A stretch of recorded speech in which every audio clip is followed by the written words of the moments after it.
নমস্কার বন্ধু, আজ আমি নতুন একটা ভিডিও নিয়ে চলে এসেছি। গলদা চিংড়ির ঝাল। গলদা চিংড়ির ঝাল রান্না করতে কি কি উপকরণ লাগছে একটু দেখে নিন। গলদা চিংড়ি 500, আদা বাটা অল্প, রসুন বাটাও অল্প, লঙ্কা তেজপাতা স্বাদ মতো, একটা পেঁয়াজ বাটা, একটা টমেটো বাটা, কাজু আর পোস্ত বাটা। রান্নাটা হচ্ছে আমার সর্ষে তেল। তেল গরম হয়ে গেছে, ফোড়ন দিয়েছি 2টো এলাচ, একটা লবঙ্গ আর মিষ্টি কাঠ।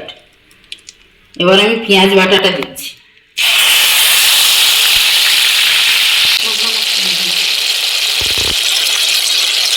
আদা বাটাটা দিয়ে দিলাম,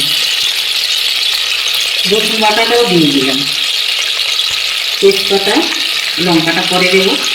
এবার একটু কষিয়ে নেব।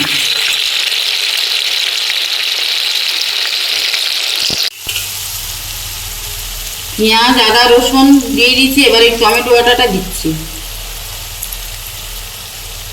আর কাঁচা লঙ্কা দিচ্ছি, আর তার সঙ্গে একটু শুকনো লঙ্কা গুঁড়ো একটু দিয়ে দিচ্ছি, দিয়ে একটু কষিয়ে নেব। মশলাগুলো কষানো হয়ে গেছে। এবার চিংড়িগুলো দিয়ে দিচ্ছি। নুন হলুদ মাখিয়ে রেখেছিলাম। চিংড়িগুলো দেখুন, মাথায় পেটে ডিম ভর্তি।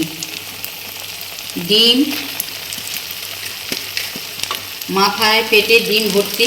এবার চিংড়িগুলো একটু কষিয়ে নিয়ে জল দেব।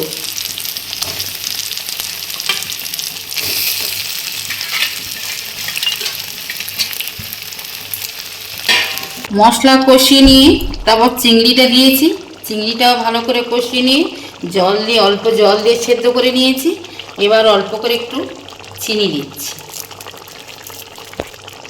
আর পোস্ত আর কাজু বাটা ছিল সেটাও দিয়ে দিচ্ছি। একটু নেড়ে ছেড়ে নামিয়ে নেব।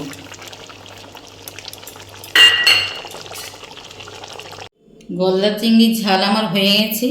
আপনারা বাড়িতে এইরকমভাবে রান্না করুন, আপনারা জমিয়ে খান, খেয়ে আমাকে জানান।